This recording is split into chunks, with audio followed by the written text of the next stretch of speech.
সমাজ অবক্ষয়ে ইসলামের মূলনীতি তাকওয়া ও আত্মশুদ্ধি, পরিবার ভিত্তিক নৈতিক শিক্ষা, পর্দা ও শালীনতা, সৎ কাজের আদেশ, অসৎ কাজের নিষেধ, জুলুম ও নির্যাতনের প্রতিরোধ, এগুলো হচ্ছে সমাজ অবক্ষয়ের মূলনীতি। আল্লাহ পাক রব্বুল আলামিন কোরআন কারীমের সূরা নহলের মধ্যে ঘোষণা করেন, ওয়ায়ানহা আনিল ফাহশাই ওয়াল মুনকার ওয়াল বাগি। আল্লাহ পাক এই আয়াতের মধ্যে এইখানে আল্লাহ পাক তিনটি কথা বলেন। এক নম্বর বলেন আল্লাহ পাক দ্বিতীয় পর্যায়ে আমাদেরকে নিষেধ করেন, দ্বিতীয় ভাগের মধ্যে তিনটি কথা বলেন। ওয়ায়ানহা আনিল ফাহশা, এক নম্বর আল্লাহ পাক বলেন তোমরা অশ্লীলতা থেকে দূরে থাকো, অশ্লীলতা থেকে, বেবিচার থেকে কি থাকো, দূরে থাকো। আমরা এই বেবিচার, কথার ক্ষেত্রে বেবিচার থেকে দূরে থাকতে হবে, কর্মের ক্ষেত্রে বেবিচার থেকে দূরে থাকতে হবে, খাওয়ার ক্ষেত্রে বেবিচার থেকে দূরে থাকতে হবে। আমরা কখনো নোংরা খানা কখনো খাই না, কিন্তু নোংরা কথা বলি। আমরা কখনো নোংরা খানা খাই না, কিন্তু নোংরা কর্ম করি। আমরা কখনো বাসি খাবার খাই না, কিন্তু আমরা বাসি কথা বলি। কথা ঠিক কিনা? আল্লাহ পাক এই কারণে বলতেছে ওয়ায়ানহা আনিল ফাহশা, সমাজ অবক্ষয়ের মূলনীতি এক নম্বর হচ্ছে ফাহশা, অশ্লীলতা থেকে, অশ্লীল কথাবার্তা থেকে, অশ্লীল কর্ম থেকে নিজকে হেফাজত রাখা, চক্ষুকে হেফাজত রাখা। চক্ষু হচ্ছে আমার দেখার গুণা হচ্ছে চক্ষু। চক্ষুর কী রয়েছে? গুণা রয়েছে। চক্ষুর গুণা কি? বেগানা নারীর প্রতি দেখা, অশ্লীল কাজকে দেখা, এটি হচ্ছে চক্ষুর কি? হেফাজত। চক্ষুকে হেফাজত করা। আল্লাহ পাক রব্বুল আলামিন কোরআন কারীমের সূরা বনী ইসরাঈলের মধ্যে ইরশাদ করেন আনিল ফাহশা ওয়াল, আল্লাহ পাক কোরআন কারীমের সূরা বনী ইসরাঈলের মধ্যে ইরশাদ করেন ওয়ালা তামু, আল্লাহ পাক বলেন তোমরা কখনো বেবিচারের নিকটবর্তী হয় না, কখনো বেবিচারের নিকটবর্তী হয় না। কেননা তা হচ্ছে অশ্লীল। বেবিচার হচ্ছে কি? অশ্লীল। বেবিচারের নিকটবর্তী হওয়া আমাদের জন্য হারাম। কখনো বেবিচারের নিকটবর্তী হওয়া, বেবিচার তো করা দূরের কথা, বেবিচারের নিকটবর্তী হওয়াও নিষিদ্ধ। পাপ কাজ নিজে করা আরেকটি হচ্ছে দেখাই দেওয়া। পাপ কাজ নিজে করা হচ্ছে হারাম, আবার দেখানো হচ্ছে হারাম। আপনি পাপ কাজের সহযোগিতা করাও হারাম। তাহলে এক কথায় পাপ কাজ, মন্দ কাজ, গর্হিত কাজ করা যেভাবে হারাম, দেখাও হারাম, সমর্থন করাও হারাম, সহযোগিতা করাও হারাম, অর্থ দিয়ে লেনদেন করাও হারাম, অর্থ দিয়ে সহযোগিতা করাও হারাম।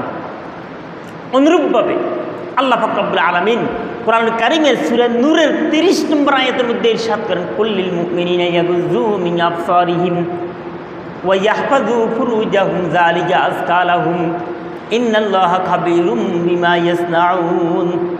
আল্লাহ পাক 31 নম্বর আয়াতের মধ্যে বলেন ওয়া কুল্লিল মুমিনাতি ইয়াগুযুনা মিন আবসারিহিন্না ওয়া ইয়াহফাযনা ফুরুজাহুন্না ওয়া লা ইউবদিনা যিনাতাহুন্না ইল্লা মা যাহারা মিনহা। আল্লাহ পাক সূরা নূরের 18 পারাতে সূরা নূরের 30 নম্বর আয়াতের মধ্যে পুরুষদেরকে লক্ষ্য করে বলেন অশ্লীলতা থেকে দূরে থাকো।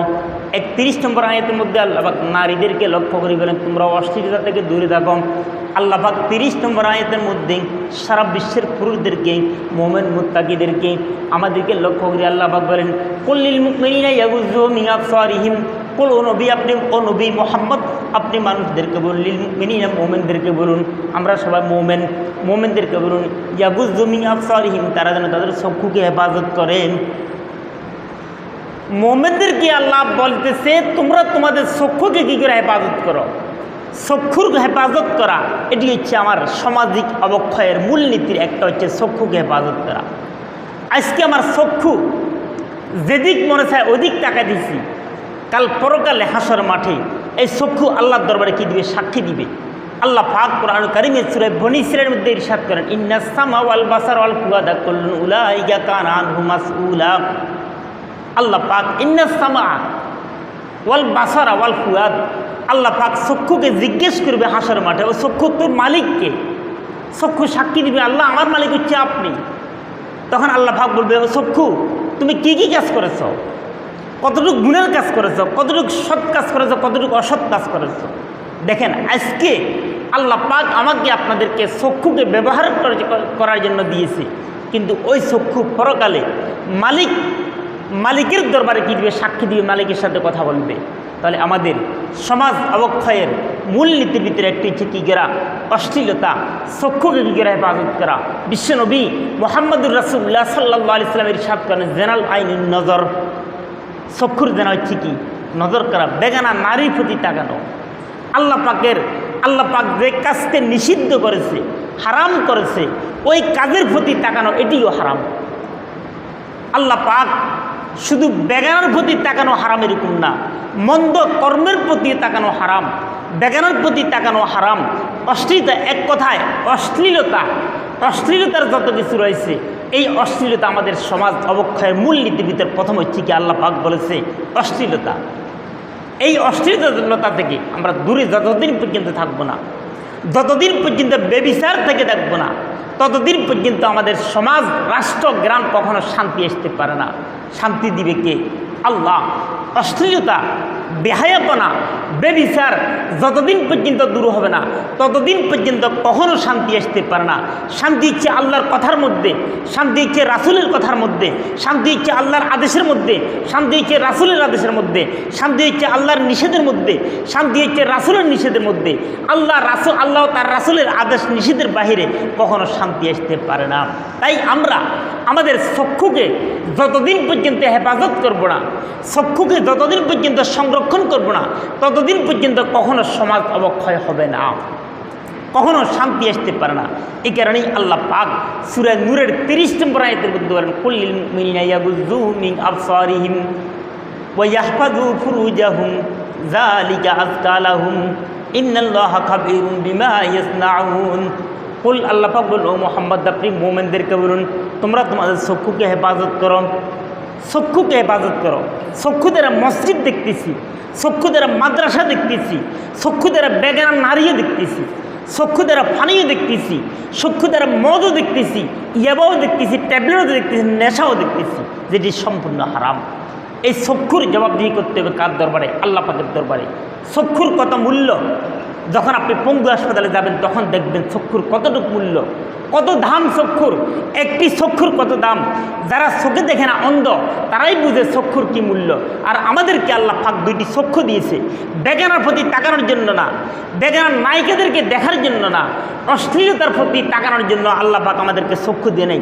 আল্লাহ পাক আমাদেরকে চক্ষু দিয়েছে আল্লাহ পাকের ইবাদত করার জন্য, আল্লাহর সৃষ্টিকে দেখার জন্য, আল্লাহর সৃষ্টিকে দেখিয়া আমরা ইব্রত হাসিল করার জন্য, যে আল্লাহ কে, আল্লাহর আদেশ কতটুকু পালন করতে হবে, আল্লাহ পাক কে, আল্লাহর আদেশ কতটুকু আমরা মানতে হবে, ওই কথাটি বুঝার জন্য, জানার জন্য আল্লাহ পাক আমাদেরকে চক্ষু দিয়েছে।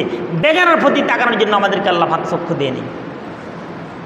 হ্যাঁ, রাস্তাঘাটে যদি বেগানা পড়ে যায়, ক্বালা রাসূলুল্লাহ সাল্লাল্লাহু আলাইহি ওয়াসাল্লাম লা তুবি'ন নাজরাতান নাজরাম ফাইন্না লাকাল উলা ওয়া লাইসাত লাকাল আখিরাম। আল্লাহ রাসূল বলেন, রাস্তাঘাটে পড়তে পারে বেগানার প্রতি কোনো নজর। আল্লাহ রাসূল বলেন, যদি প্রথমবার হঠাৎ করে কোনো নজর পড়ে যায় বেগানা নারীর প্রতি, অশ্লীলতা, অশ্লীল কাজের প্রতি, তোমার চক্ষুকে কী করে নিচের দিকে রাখো। ফাইন্না লাকাল উলা ওয়া লাইসাত লাকাল আখিরাম। যদি হঠাৎ করে কোনো বেগানা নারীর প্রতি, কোনো নায়িকার প্রতি নাচতেছে, কোনো অশ্লীল কাজের প্রতি যদি হঠাৎ করে তোমার চক্ষু পড়ে যায়, নজর পড়ে যায়, নজরকে হেফাজত করো। প্রথমবার যদি সাবধানতা, প্রথমবার যদি অনিচ্ছাকৃত নজর পড়ে তাহলে মাপ, দ্বিতীয়বার থেকে আর কোনো কিনে মাপ নাই। প্রথমবার যদি কোনো বেগানা নারীর প্রতি চক্ষু পড়ে, নজর পড়ে যায়, তাহলে আল্লাহ রাসূল বলতেছে আল্লাহ পাক অনিচ্ছাকৃতর কারণে আল্লাহ পাক মাফ করবে। কিন্তু দ্বিতীয়বার থেকে যদি নজর পড়ে, আল্লাহ পাক কখনো ফাইন্না লাকাল উলা ওয়া লাইসাত লাকাল আখিরা, আল্লাহ রাসূল বলতেছে দ্বিতীয়বার থেকে যতবার কি বেগানা নারীর প্রতি চক্ষু পড়বে, ততবার চোখের জেনা পড়বে, ততবার চোখের জেনা ফেরেশতারা লিখবে কারা? ফেরেশতারা চক্ষুর জেনা। এই কারণে আল্লাহ পাক বলেন, কুল্লিল মুমিনিনা ইয়াগুয্যু মিন আবসারিহিম, ও মুমিন তোমরা তোমাদের চক্ষুকে হেফাজত করো। চক্ষু হচ্ছে মূল। চক্ষু কি? মূল। ওয়া ইয়াহফাযু ফুরুজাহুম, 2 নম্বর আল্লাহ পাক বলেন ওয়া ইয়াহফাযু ফুরুজাহুম, তোমরা তোমাদের লজ্জাস্থানকে হেফাজত করো। দেখেন, গুনার মূল হচ্ছে কি? চক্ষু আর লজ্জাস্থান। আল্লাহ পাক, আমরা মুসলমান, বাংলাদেশ মুসলিম রাষ্ট্র, বাংলাদেশ স্বাধীন রাষ্ট্র, বাংলাদেশে এমন অসংখ্য লক্ষ লক্ষ লোক রয়েছে যারা সতের উপরে দর্শন করে আবার ছাড়ও পায়। প্রতিটি দর্শনের হিসাব বাংলাদেশে যতটুকু হোক, পরকালে আল্লাহ পাক রব্বুল আলামিন দরবার হিসাব দিতেই হবে। এই কারণেই আল্লাহ পাক বলেন, তোমরা তোমাদের চক্ষুকে হেফাজত করো। চক্ষুকে হেফাজতের পাশাপাশি তোমাদের লজ্জাস্থানকে হেফাজত করো।